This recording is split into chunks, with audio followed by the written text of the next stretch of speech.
Chapter 2 The Science of Deduction. We met next day as he had arranged, and inspected the rooms at number 221B Baker Street, of which we had spoken at our meeting. Of a couple of comfortable bedrooms, and a single large, airy sitting room, cheerfully furnished, and illuminated by two broad windows, so desirable in every way in the apartment.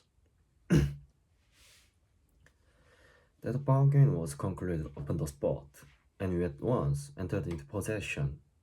That very evening I moved my things round from the hotel, and on the following morning Sherlock Holmes followed me with several boxes and portmanteaus. For a day or two we were busily employed on unpacking and laying out our property to the best advantage. That done, we gradually began to settle down and to accommodate ourselves to our new surroundings. Holmes was certainly not a difficult man to live with. He was quiet in his ways, and his habits were regular. It was rare for him to be up after 10 at night, and he had invariably breakfasted and gone out before I rose in my morning. Sometimes in the dusting rooms, and occasionally in long walks, which appeared to lost portions of the city. Nothing could exceed his energy when the walking fit was upon him, but now and again a reaction would seize him, and for days on end he would lie upon a sofa in the sitting room, uttering a word or moving a muscle from morning to night. On these occasions I have noticed such a dreamy, vacant expression in his eyes that I might have suspected him.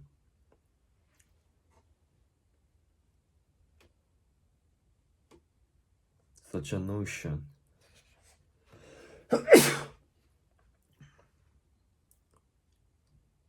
gradually deepened and increased. His very person and appearance were such as to strike the attention of the most casual observer. In height, he was a lad over 6 feet, and so excessively lean that he seemed to be considerably taller. His eyes were sharp and piercing, save during those intervals of torpor to which I alluded. An air of decision. His thin, too had a permanence and squareness which marked the man's determination. His hands were invariably blotted with ink and stained with chemicals, yet he was possessed extraordinary delicacy of thoughts. Manipulating his fragile, philosophical instruments, the reader may set me down as a hopeless busybody when I confess how much this man stimulated my curiosity, and how often I endeavored to break through the letter himself. Before pronouncing judgment, however, be remembered how objectless was my life, and how little there was to engage my attention. My health forbade me from venturing out unless the weather was exceptionally genial. Existence. Under these circumstances, I eagerly hailed the little mystery which hung around my companion, and spent much of my time endeavoring to unravel it. He was not studying medicine. He had himself, in reply to a question, confirmed Stanford's opinion in that point. Neither did he appear to have pursued any courses of reading which might fit him, Porter, which would give him entrances into the learned world. Yet his zeal for certain studies was remarkable, and within extraordinarily ample my minute fairly astounded me. Surely no man would work so hard to attain unless he had some definite end in view. These author readers are seldom remarkable for the exactness of their learning. No man burdens his mind with small matters unless he has some very good reason for doing so. His ignorance was remarkable as his knowledge. Of the compared literature, philosophy, and politics, he appeared to know next to nothing. Upon my quoting Thomas Carlyle, He inquired in the naivest way who he might be and what he had done. My surprise reached the climax, however, incidentally, that he was ignorant of the solar system, that any civilized human being in this 19th century should not be aware that the earth traveled round the sun appeared to be me such an extraordinary fact that I knew or feel to be astonished, he said, smiling my expression of surprise. Now that I do know, I shall do my best to forget it. To forget it? You see, he explained. I consider that a man's brain originally is like a little empty attic, and you have to stock it with such furniture as you choose. A fool takes in all the lumber of every sort that he comes across, so that the knowledge it might be useful to him gets crowded out, so that he has difficulty in laying his hands upon it. Now, the stickful workman is very careful indeed as to what he takes into his brain attic. He will have nothing but the tools. But of this he has a large assortment and all in the most perfect order. It is a mistake to think that elastic works and can distend it to any extent. Depend upon it, addition of knowledge. You forget something that you knew before. It is of the highest importance, therefore, not to have useless facts elbowing out the useful ones. But the solar system, I protested. What the deuce is to me? He interrupted impatiently. You say that we go round the sun. If we went around the moon, it would not make a penny worth of to my work. I was on the point of asking him what the work might be.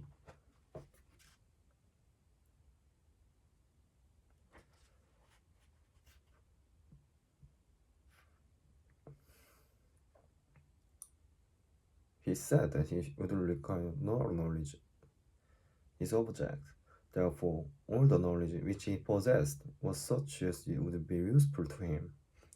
I enumerated in my own mind all the various points upon which he had shown me that he was exceptionally well informed. I even took a pencil and jotted them down.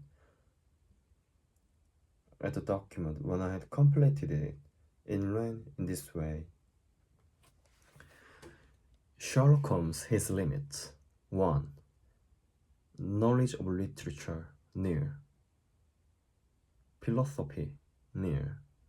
3. Astronomy, nil. 4. Politics, feeble. 5. Botany, variable. Well up in the belladonna opium and poisons generally. Knows nothing of practical gardening. 6. Geology, practical but limited. Tests at a glance different soils from each other. After walks has shown me splashes upon his trousers and told me why they are clear and consistent in what part of he had received them. 7. Chemistry, profound. 8. Anatomy, accurate but unsystematic. 9. Sensational literature, immense. He appears to know every detail of every horror perpetrated in the century. 10. Plays the violin well. 11. Is an expert single-stick player, boxer, and swordsman. 12. Has a good practical knowledge of British law.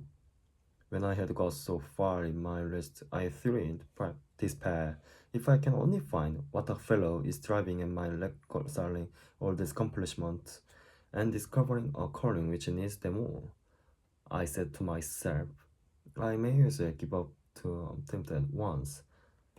I see that I have alluded above to his powers upon the violin. These were very remarkable, but as eccentric as all his other accomplishments. That he could places and difficult pieces.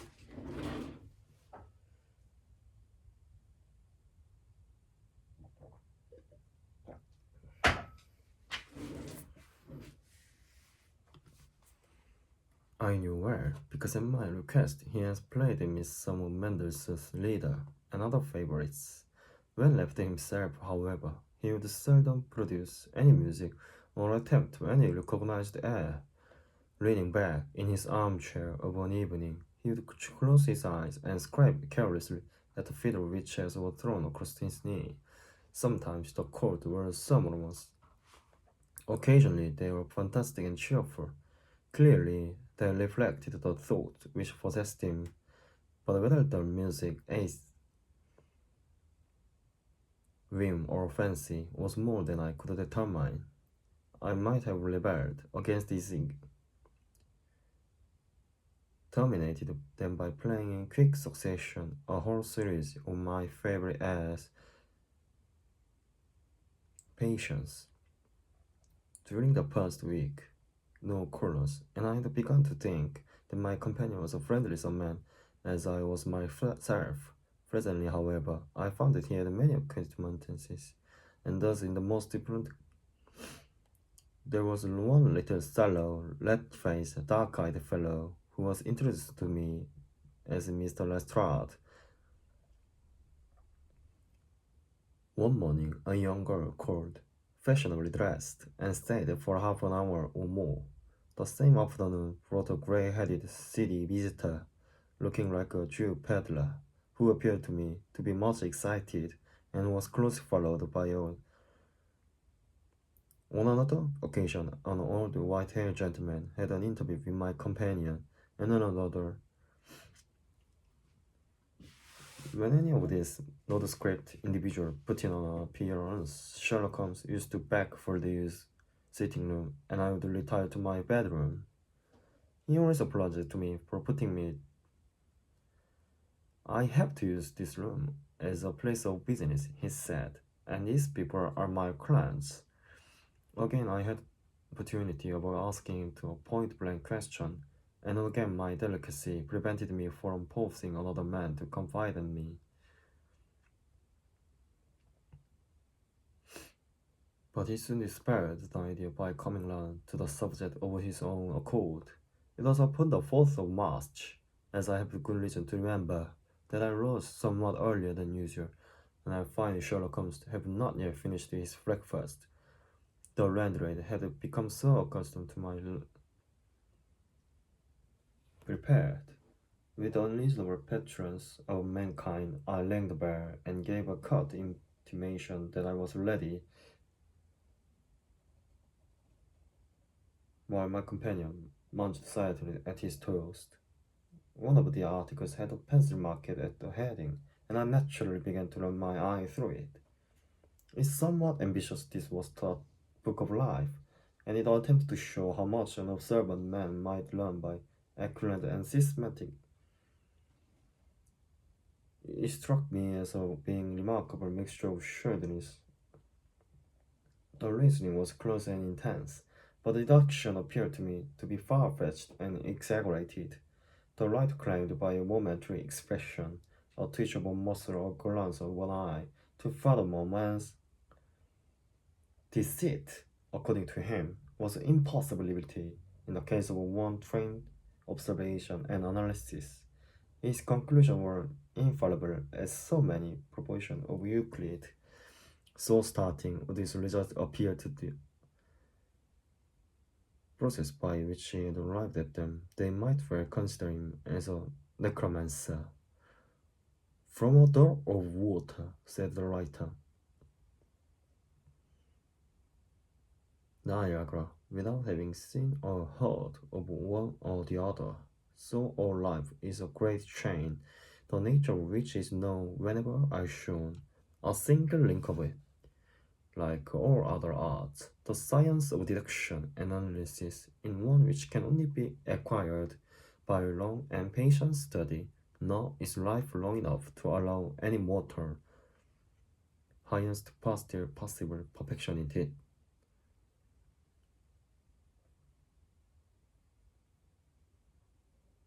Let the inquiry begin by mastering more elementary problems. Let him, on meeting a fellow mortal, learn at a glance and the trade or profession to which he belongs. Purely as such an exercise may seem,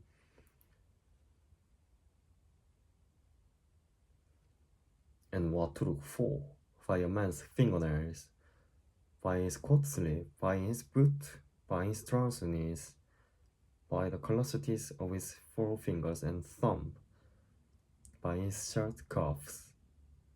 By each of these things a man calling and plainly revealed that all united should have failed to enlighten the competent inquirer, in any case, is almost inconceivable.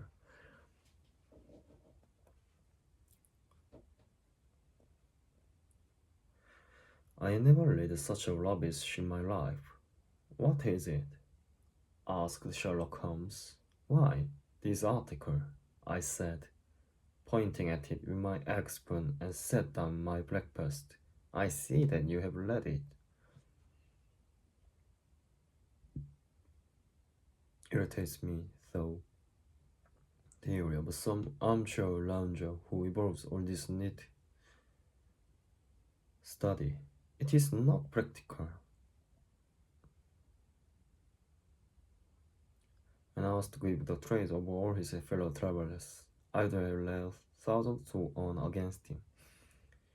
You would lose your money, Sherlock Holmes remarked calmly. I wrote him myself. You?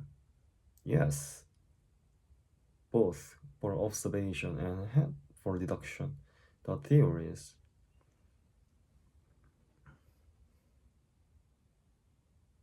Practical. So practical that I depend upon them for my bread and cheese. And how? Involuntarily. I suppose. I am the only one in the world. I'm a consulting detective.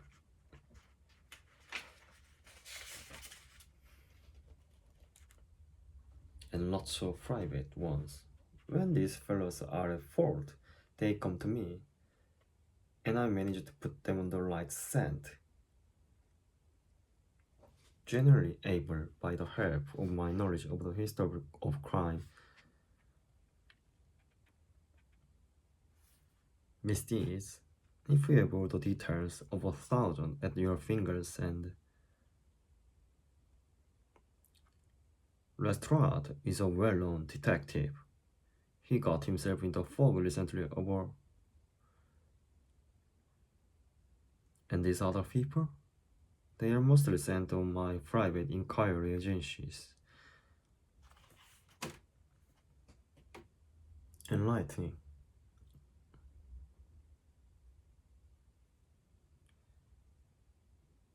What do you mean to say? I said, that without leaving your room?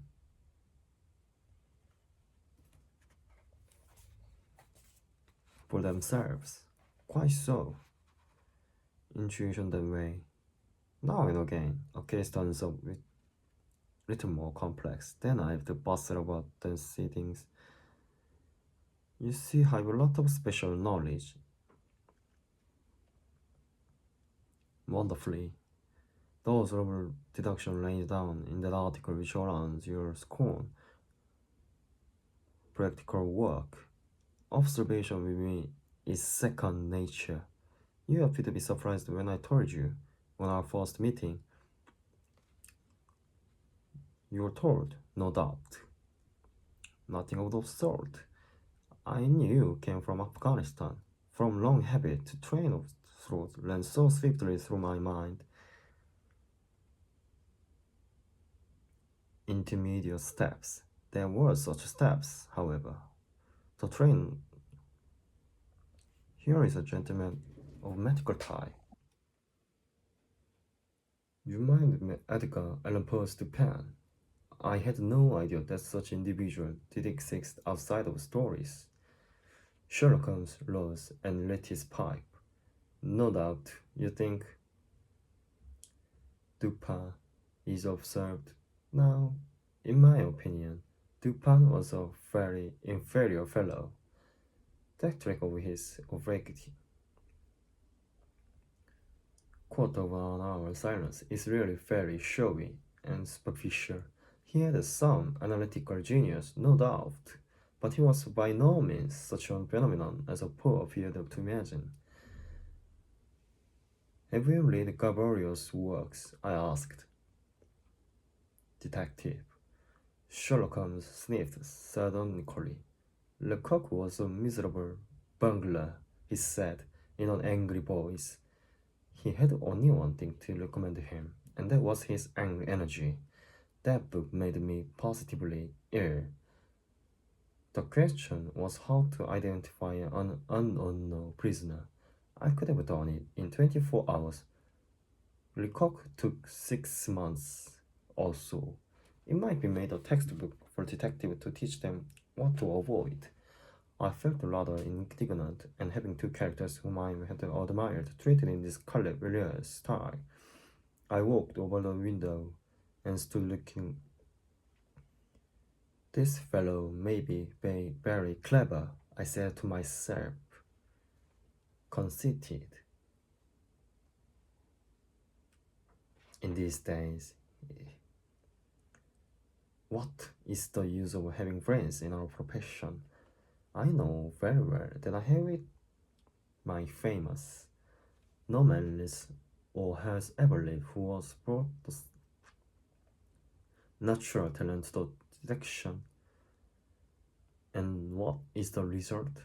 There is no crime to detect, or, at most, some bungling villainy with a motive so transparent Scotland Yard official can see through it. Fumptious style of conversation. I thought it best to change the topic. I wonder what the fellow is looking for, I asked, pointing to a stalwart.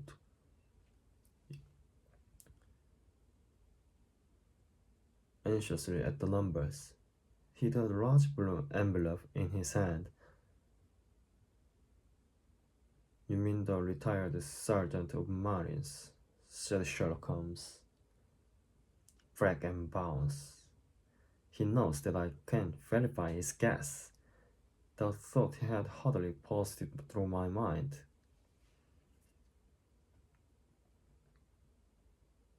Roadway.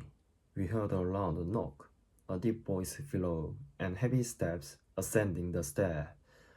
For Mr. Sherlock Holmes, he said, stepping into the room and handing my friend the letter. It was an opportunity of taking the conceit out of him. May I ask, my lad, I said in the blandest voice, what your trade may be? Commissioner, sir, he said gruffly, uniform away from repairs. And you were? I asked, with a slightly malicious glance at my companion. A sergeant, sir. Royal Marine. Right infantry, sir. No answer? Right, sir. He clicked his heels together, raised his hand in a salute, and was gone. I'm reading chapter 2 of Sherlock Holmes, A Study in Scarlet, and I listen audiobook and I'm shadowing that. I don't understand much of that stories, but I can pronunciation and I can speak, and I practice my accent and pronunciation, and when I'm speaking, repeat this speaking, and I get much easier than this pronunciation and accent. And so reading this book, English book, and relaxed my mouth muscles like this thing. Okay.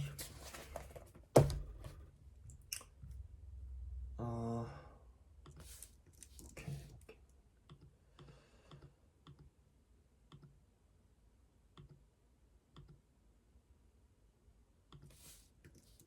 I listen lots of podcast, and lots of movie, English movie and English drama, and podcast, and many of them I'm watching them, and I'm using Grammar in Use and Harry Potter and this book Sherlock Holmes.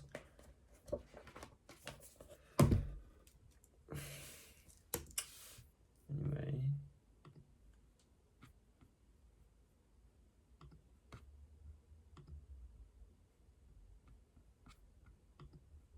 okay.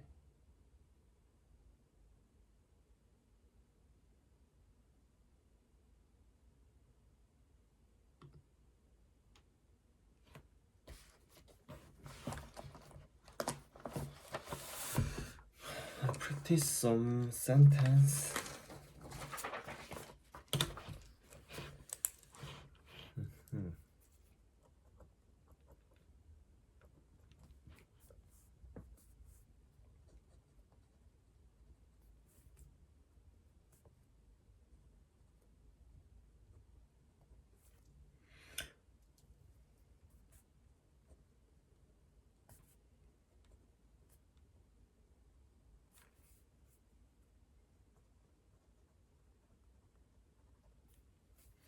A woman asked about the exam tomorrow. A woman asked about the exam tomorrow. My house is on a winding road. Winding road after roundabout. How to pronounce this?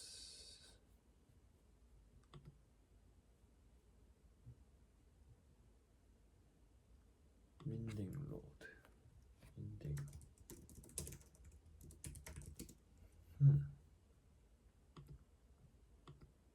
Winding.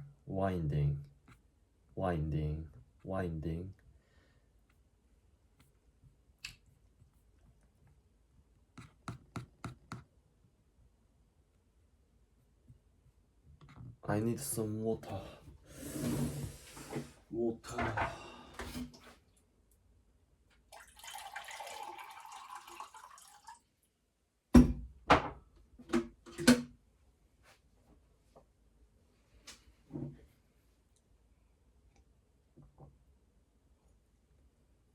My house is on a winding road after roundabout. Roundabout.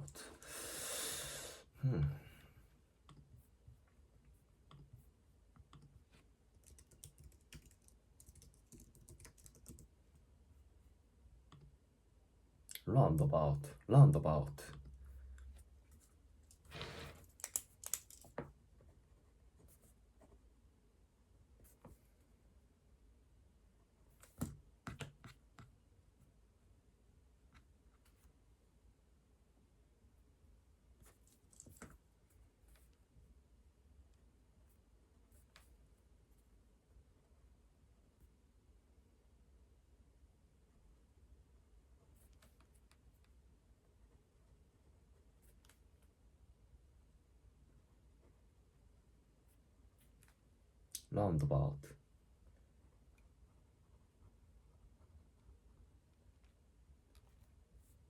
Let's meet later.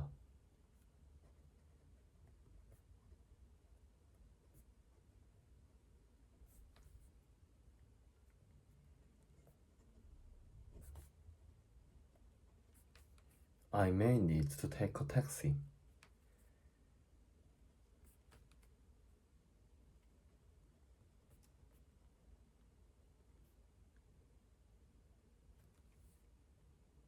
My old phone is on loan to Hawk.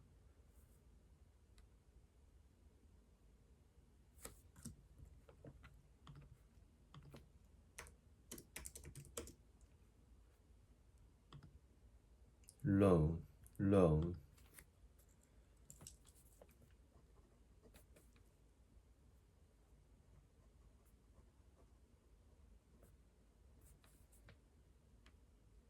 On loan.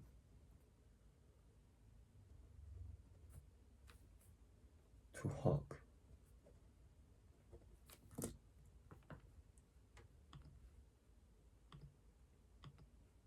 Loan. loan, loan.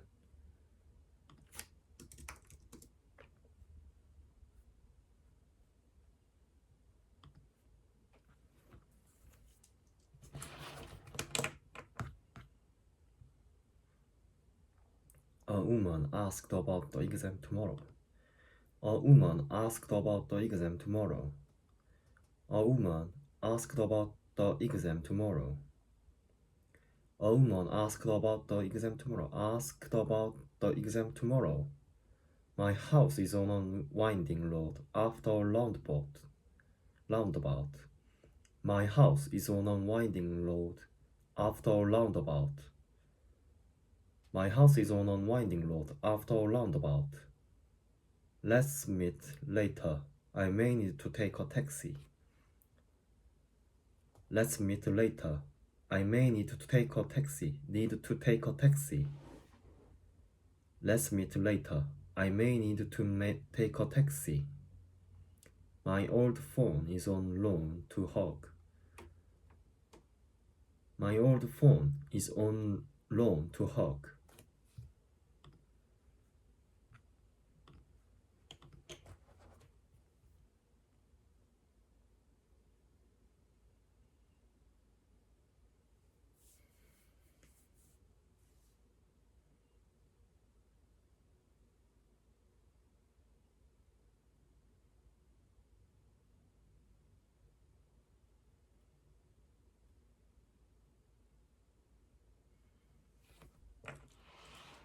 I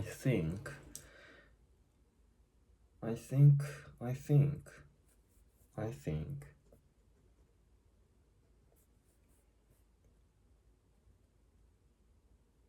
I'm young man and I think I spent much time in my house. I don't know why.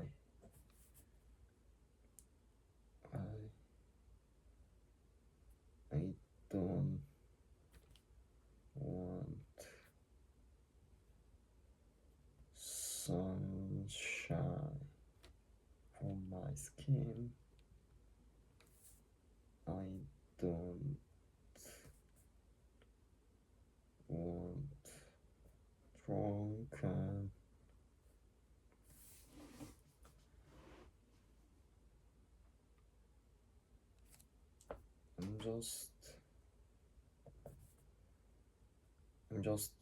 I just want spend my time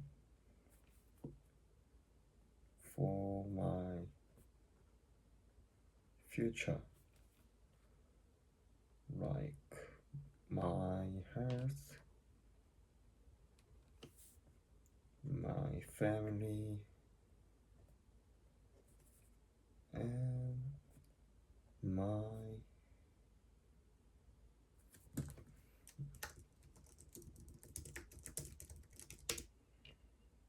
property,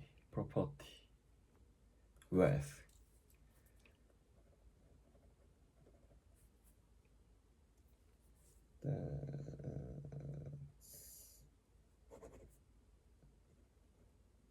Study English is one of the reason for that.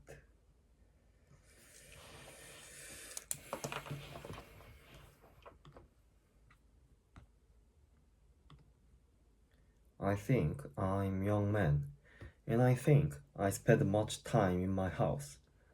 I don't know why. I don't want sunshine on my skin. I don't I don't want skin cancer. I don't want drunken too much. And that's the reason why I'm drink alcohol too much. And I just want to spend my time for my future, like my health, my family, and my wealth. Study English is one of the reasons for that.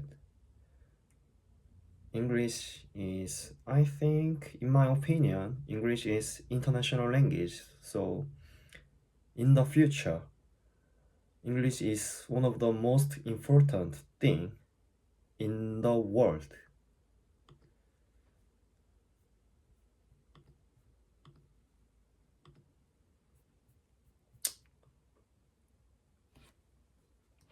Okay, I'm making some sentence for myself and speaking for myself. And when I didn't record this video, I speak and conversation with ChatGPT, and ChatGPT is very good at English. You know, I know, and he's very good teacher. And I asked him, I asked for ChatGPT like any other topic that I want, like English speaking and for my job interview, or like things that I wanted to know. When I asking to ChatGPT in English, he replied to English. So this is very good conversation only using English. So I highly recommend that things. And I think uh, most important is just many of times output and